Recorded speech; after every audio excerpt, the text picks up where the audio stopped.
Senhores ministros, boa tarde, senhoras ministras e mais autoridades presentes. A questão que se coloca aqui nessa ação é uma questão da mais alta relevância para o Estado brasileiro.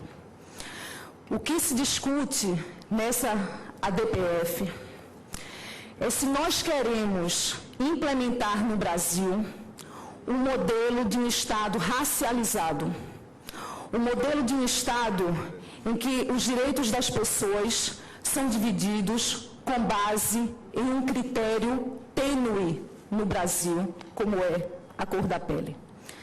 É importante destacar que em nenhum momento se questiona ou se discute nessa ação a constitucionalidade de ações afirmativas como um gênero para a integração necessária das diversas minorias.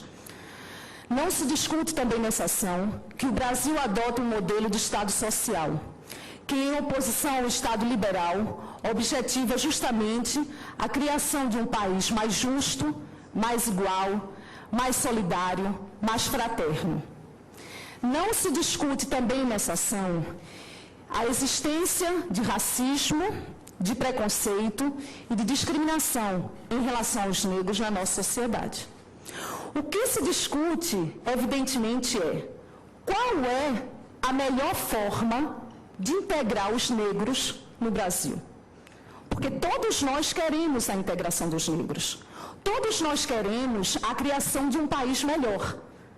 A diferença e o que nós colocamos aqui nesta ação é que em todos os países que implementaram uma política de cotas de recorte exclusivamente racial, e quando eu digo isso eu me refiro especificamente à política norte-americana de cotas raciais, a política instituída na África do Sul, a política também instituída em Ruanda.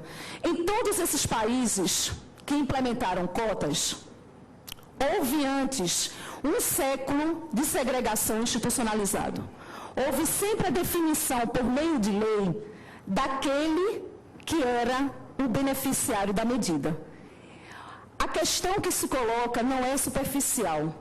Se você não tem um critério preciso para definir no Brasil quem é o pardo, quem é o moreno, as consequências da implementação desta medida, por meio de leis que vão criar categorias raciais no Brasil, podem ser mais desastrosas do que os eventuais bônus que a política pode ocasionar.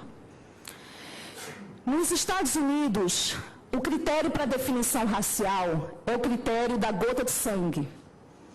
Se o cidadão tivesse uma gota de sangue negro, ainda que na aparência ele fosse loiro, dos olhos azuis, aquela pessoa seria, em todos os segmentos sociais, considerada negra. Não é à toa que historiadores mostram que, por meio de leis, desde o hospital em que o bebê nascia, até o cemitério onde ele era enterrado, todas as instituições sociais eram rigidamente segregadas com base na cor da pele. Não é preciso afirmar, mas a imposição de um modelo de Estado racializado, por óbvio, traz consequências perversas para a formação da identidade de uma nação. Você cria, então, identidades paralelas, identidades bipolares. Você não cria um sentimento de cultura nacional. Você cria um sentimento de culturas segregadas, porque o critério não é objetivo. É diferente falar de cotas para deficientes físicos.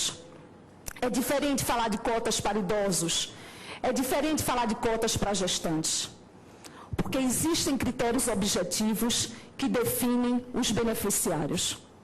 No Brasil, as cotas raciais, tal como estão sendo impostas nas universidades, especialmente no caso da universidade que está sendo impugnado, a UNB, as cotas estão sendo implementadas por meio de tribunais raciais, de composição secreta, e que, com base em critérios mágicos, místicos, definem a tênue diferença entre um moreno, um pardo e um branco no Brasil. Não é preciso lembrar a todos o caso dos gêmeos da UNB, em que 2 gêmeos idênticos, univitelinos, foram considerados cada qual de uma raça diferente.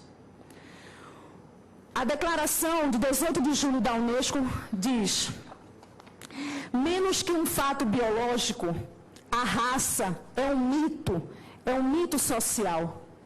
E como tal, tem causado, em anos recentes, pesados danos em termos de vida e de sofrimento humanos. Existem inúmeros desafios para a implementação de cotas raciais no Brasil. O primeiro deles é a imensa miscigenação que nós temos desde o início da colonização. Não é à toa que uma pesquisa recente realizada pelo professor doutor titular de genética da Universidade Federal de Minas Gerais, chamado Sérgio Danilo Pena, na sua pesquisa Retrato Molecular do Brasil, ele mostra que é impossível no Brasil correlacionar cor de pele e ancestralidade genômica. Em outras palavras, o fato de nós termos tido uma miscigenação bastante intensa desde o início da colonização faz com que seja impossível você olhar para o negro hoje e dizer que ele necessariamente descende de escravo. Da mesma sorte que é impossível você olhar para um branco e dizer que ele necessariamente descende de senhor de engenho. Só são 10 genes que definem a cor da pele, de um total de 25 mil genes. O problema, essa pesquisa mostra que, por exemplo, pessoas como Neguinho da Beija-Flor possuem 70% da sua ancestralidade genômica europeia.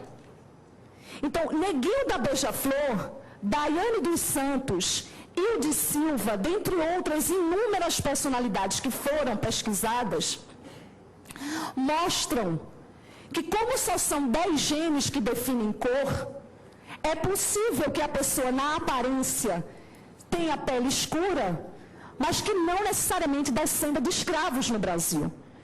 E isso só foi possível aqui porque a miscigenação foi uma constante, coisa que não aconteceu, por exemplo, nos Estados Unidos, em que, desde o início, a miscigenação foi proibida por lei. Até 1967, era crime o relacionamento entre as cores diferentes nos Estados Unidos.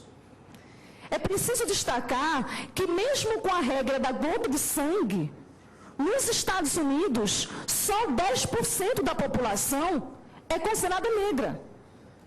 Aqui no Brasil, se nós fôssemos adotar a regra da gota de sangue, quem de nós não seria negro? Essa é uma diferença crucial que separa os nossos modelos.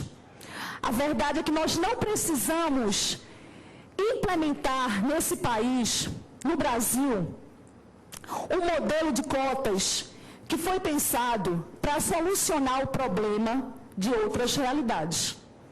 Nós podemos ser criativos e pensar em um modelo de ação afirmativa à brasileira, em que nós possamos partir de critérios objetivos para integrar justamente os negros. Porque se dentre os pobres no Brasil, 73% são negros, se nós fizermos uma política de recorte social a partir de critérios objetivos, como, por exemplo, renda mínima, como, por exemplo, haver estudado em escolas públicas, nós faremos a integração necessária, sem criarmos os riscos de dividirmos o Brasil racialmente. E eu termino a minha participação lendo para os senhores, para as senhoras, uma passagem do nosso líder Nelson Mandela, que era contra e é contra as cotas raciais. Ele diz, na sua autobiografia recém-publicada: o opressor precisa ser libertado, tanto quanto o oprimido. O homem que tira a liberdade do outro é prisioneiro do ódio, do ressentimento, está preso nas grades do preconceito e da pobreza de espírito. Ser livre é se livrar do ressentimento, é se livrar das algemas, viver de uma maneira que se respeite e se reforce a liberdade do outro. Diz Mandela: eu dediquei a minha vida à luta do povo africano. Lutei contra a dominação branca e contra a dominação negra. O meu ideal é de uma sociedade livre e democrática, em que todas as pessoas vivam com igualdade de oportunidades.